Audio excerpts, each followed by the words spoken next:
Creatively building resilient communities. And that's the title of our meeting here today in Rotterdam. My name is Frans Spierings. I'm a professor of urban talent at Rotterdam University. I'm very proud to welcome you all here. And I hope we will have an interesting day together.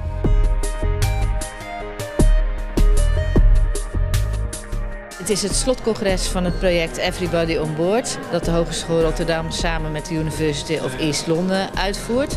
En een van de deelprojecten gaat over de creatieve sector. En in het kader van dit deelproject hebben we een onderzoek gedaan naar de Creative Factory in Rotterdam en de Chocolate Factory in Londen. En deze hebben op een aantal punten met elkaar vergeleken. Met name met betrekking tot het businessmodel en de verbindingen met de wijk. Het thema van de dag is welke bijdrage de creatieve sector kan leveren aan de herstructurering van achterstandswijken. En überhaupt of er een bijdrage kan worden geleverd. Thank you very much for inviting me to this symposium. I do appreciate the opportunity to talk about the way in which we are building resilient communities in Newham. Vanochtend hebben we onder meer een presentatie gehad van Graham Betts, een beleidsmaker uit Newham in Londen.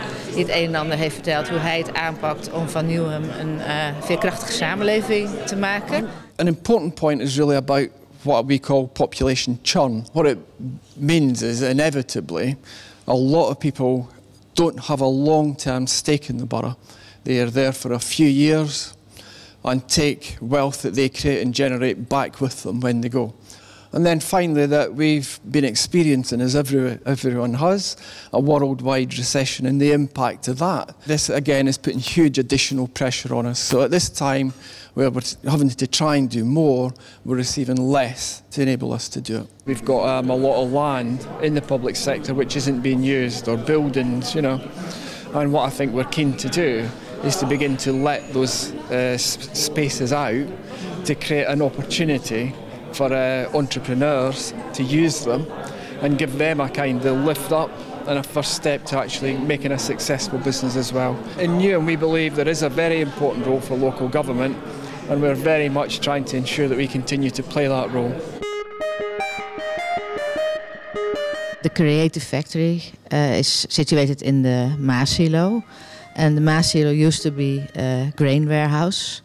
And it is situated at the intersection of 3 deprived neighborhoods. The mission of the Creative Factory is to be the turbo for the development, creative and economic development of starting creative entrepreneurs. And besides, they also would like to play a strong and sustainable part in the development of the neighborhoods. The chocolate factory is a building, is 2 buildings in fact, and it has about 220 companies, and mostly very small. From painters to multimedia, it has very different sectors. We have a kind of collective approach to marketing and also in terms of purchasing and procurement services. And we run a very comprehensive education program where we take everyone from people maybe who failed in education or education has failed them from age 16 right the way through to young adults, and we train them in different types of creative practice through apprenticeships, internships or through courses. Een interessante vraag is in hoeverre dat nu lukt om echt gericht te zijn op de wijk. Dus echt een bijdrage te leveren aan economische herstructurering. En daarnaast ook een bijdrage te leveren aan economische duurzaamheid. Zowel voor de ondernemers als voor de Creative Hub. The creative hubs play an important role in the regeneration of deprived neighborhoods. Putting a creative hub in a neighborhood, regeneration isn't a sure outcome. You have to establish some connection between the neighborhood and the creative people inside a hub, and the exact switches that we have to pull or push to get that connection are not always clear. So that's a big challenge, I think, for the coming years. I think one of the main things that we perhaps don't want to lose sight of is that it regenerates people. it makes them change their ideas about who they are.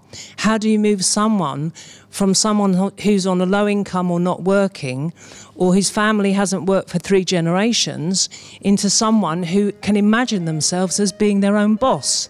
This is a huge set of stairs. I think that it's a bit much to ask a creative hub to regenerate an area that has been suffering from poverty or deprivation for generations. It's a bit of a big ask. A creative hub, unless it's really connecting with the local creative ecology and cultural ecology of the communities that surround it, is like having a monologue. There is no point. It's not a connection. It's just trying to present something outwards. So it's just like marketing or giving flyers out. Ik denk bijvoorbeeld voor de Creative Factory, die doet heel erg zijn best, maar het is moeilijk. Het is echt toch een achterstandswijk of achterstandswijken waar ze gaan liggen. Dus die kloof is heel groot. Mensen die uit de wijk die voelen een soort drempel naar dit gebouw toe. En ook fysiek is er nogal een kloof, een enorme autoweg en de flyover van de metro. Wat wij wel zien, dat is daar waar kunstenaars bijvoorbeeld samen met buurtbewoners plekjes groen gaan organiseren. Dus je hebt al die tuinen op dit moment, die groene plaatsen in de stad, tussentuinachtige dingen. En daar zie je dat kunstenaars vaak als collectief wel een soort openheid naar de buurt hebben die werkt. Maar gebouwen zijn inherent moeilijk. It depends on the philosophy, the values, the purpose and the aspirations of the creative hub, the management team and the individual enterprises and entrepreneurs. De impact van de Creative Factory op de wijk is zeker aan het groeien, in mijn ogen. Ik denk dat er steeds meer echt een soort baken worden waarvan mensen ook weten wat het is. Daarnaast gaan steeds meer ondernemers krijgen vertrouwen in de wijken op Zuid, waardoor ze hier ook huizen gaan kopen. Dus eerst gaan ze huren en dat waren er al meer dan 80. En nu zijn er ook echt al flink wat ondernemers die een huis zijn gaan kopen. En trekken we ook steeds meer ondernemers uit de wijk zelf aan.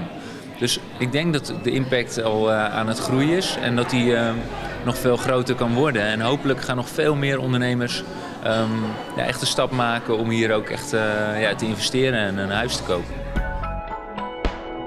I'm Koen van der Steen. I'm one of the owners of this place. And the RAF stands for Rotterdam Art, Adventure and Food. And it's a lunchroom, an exhibition space and a cultural information point about the south of Rotterdam. Our core business is our lunchroom. We try to make very fresh apple pies, coffees and stuff like that, mostly with local ingredients and stuff from the market. But our biggest passion is art.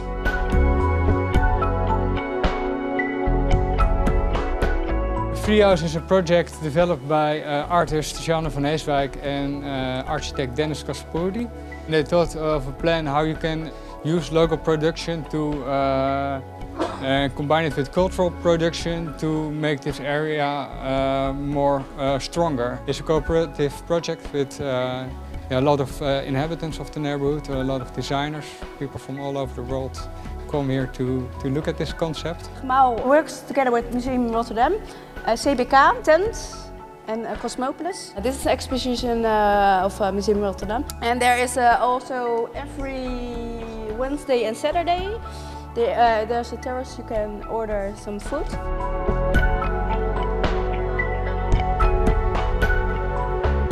We are the Drawing Shed. I'm Sally LeBurn. I'm a visual artist and this is Bobby Lloyd, my colleague. We run a series of mobile arts projects that run in and out of the estate, and we were also part of the coordination team for community cohesion, looking at a series of co-produced activities and developments with various partners within the Well London programme. We worked with an open door policy for residents, and a young man came in very agitated and wrote "fuck police" on the paper, and a young woman sat down and quietly, his friend, this young woman sat down quietly and reframed that phrase, and there was a lot of tension in the air, but the process of us allowing and holding that space actually allowed them to have a conversation to come back from that very difficult place where he'd just been picked up outside the YMCA just because he happened to be there, and felt really aggrieved. It's quite a lovely moment. The day's been really interesting for me, yeah. I mean, my background in this is mainly adult social care, social services, that sort of thing. For me, the key thing within that is about helping people achieve independence, choice and control.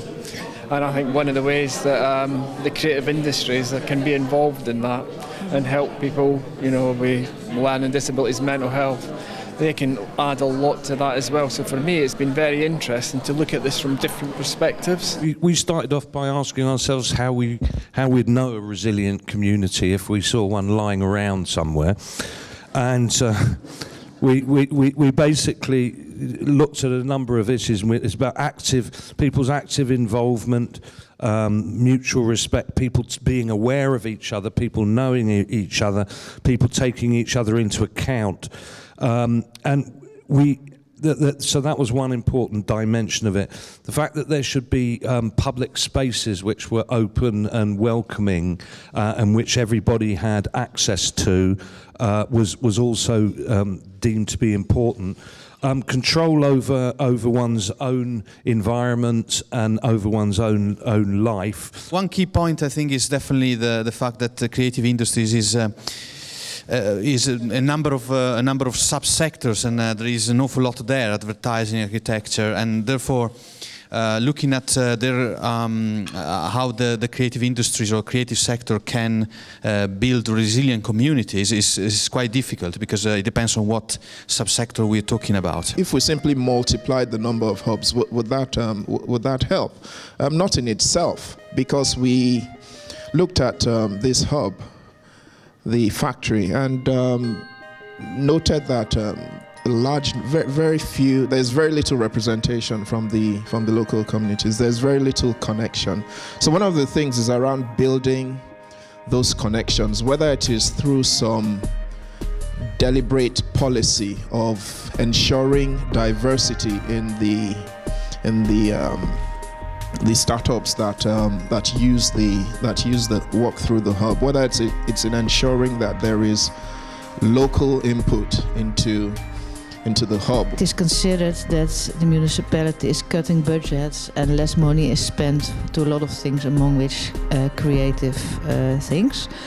What is important is that if the municipality invests to facilitate things, to make things happen, that it's very important to look what's already going on. That they should not pay someone from outside to make a plan without any contribution from local people. It's very important to have local people participate and to be involved in the initiative. We had a perfect day. We started this morning at 10 o'clock, and conclusion, you can make a lot of forms, concluding remarks. What I would say, I think this was a great day. When we were at RAF, I heard a fantastic remark. The person there said, our biggest passion is art. And that would, for me, be a good conclusive remark. Because the creative sector, in the broad sense, is about art. And it's not about community. Maybe it can help, but we cannot expect everything from this sector that all the other sectors have failed to achieve. The public sector or the business. So let's be modest about this theme of the creative sector building resilient communities. So what else can I say? I think it's best that we go and have a drink. And thank you everybody. Hope to see you again.